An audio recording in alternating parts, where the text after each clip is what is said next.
Hello my fantastic people.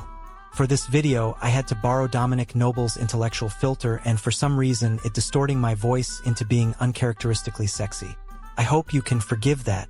I had to do this to not sound too salty during this video essay. Some curse words are occasionally sprinkled in, for good measure, but overall I tried to restrain myself. I hope you enjoy this either way and now onto the video. So, to make this clear from the beginning, this video isn't about TERFs, trans-excluding radical feminists. I might be a biological male, bisexual and gender-fluid person, but this video is about the world building of the wizarding world and the Western school system, just so you know.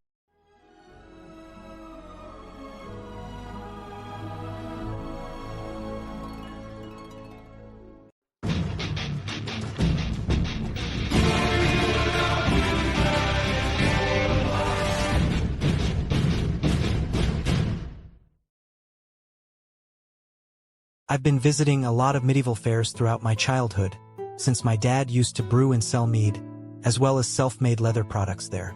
And my mom sells wonderful self-made medieval dresses there, till this day. And since my dad and his brothers were fantasy and science fiction nerds, I grew up immersed in this kind of stuff. The Hobbit and Lord of the Rings were on my radar, long before the first movie trilogy came out and filled my heart with joy. So, I didn't grow up in a Dursley household or anything, but I met horrible teachers and bullies in school, so I'm no stranger to dealing with fanatical conformitism.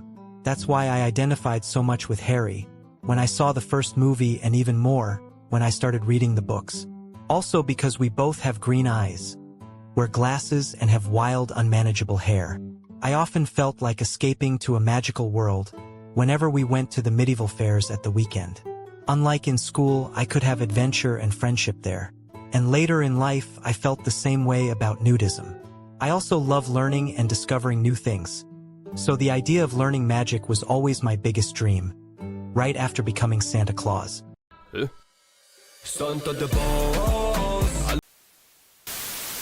So I guess, in some way, the Harry Potter books were basically made for me. At least until I realized something. Don't get me wrong. There is a lot of bad faith criticism directed at these books and their world building. I can explain most plot holes away without any effort. But there is one thing I can't argue away. The wizarding world is just as dysfunctional and conformist, even borderline fascist, as the Muggle world. That is unrealistic bullshit. What does make sense about this is that it properly conveys the moral of the story. At least sometimes. The Dursleys portray the dangers of conformitism, and the Ministry in Book 5, especially Dolores Umbridge, show the dangers of fascism and unchecked and undemocratic government control. Propaganda and media control included. The problem is, it doesn't make any sense from a historical world-building perspective. In fiction, especially in science fiction writing, you have the so-called tropes of capitalist realism and automobile realism. These tropes basically state that capitalism as an economic system and cars as the most common way of transportation are seen as realistic because they are normal nowadays. Therefore, a fictional society must have them as well, or the reader might feel alienated. Authors thus often disregard the shortcomings of these things in favor of making the world more relatable and thus feel more realistic. Basically, making certain elements more normal allows for faster suspension of disbelief.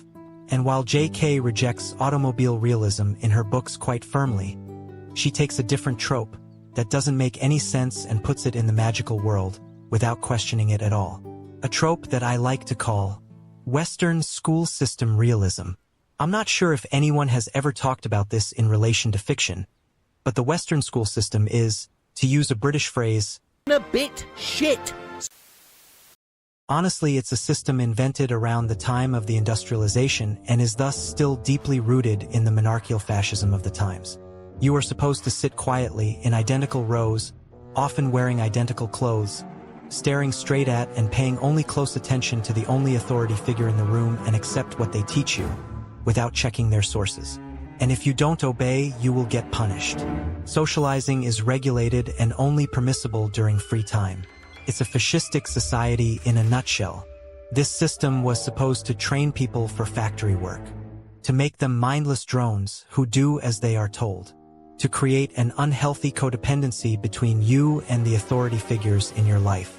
And as we changed from monarchy to democracy, we barely changed anything about that system. For years, we have been trying to patch up this broken system, often making it worse.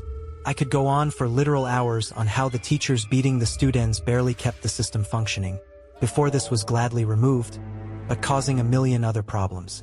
How bulimia learning causes mental illness, which lead to depression, bullying, suicide, and school shootings, etc., etc., etc.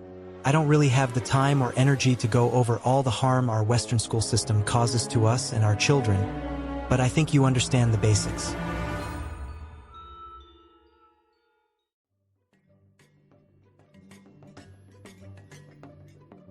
I don't want to complain and leave you with an empty feeling of dread inside. So let's instead ask ourselves, what would be a good alternative to our Western school system? Experts advise that we return to the roots.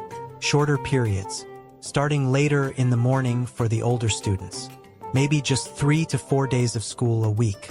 Smaller classes with about 3 students per teacher. Up to 10 years of elementary school.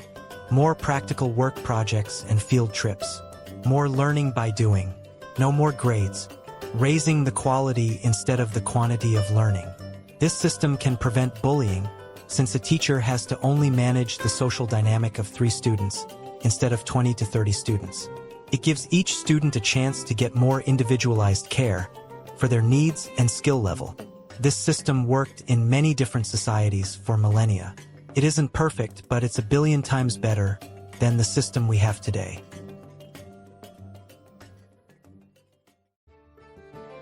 But let's circle back to Harry Potter.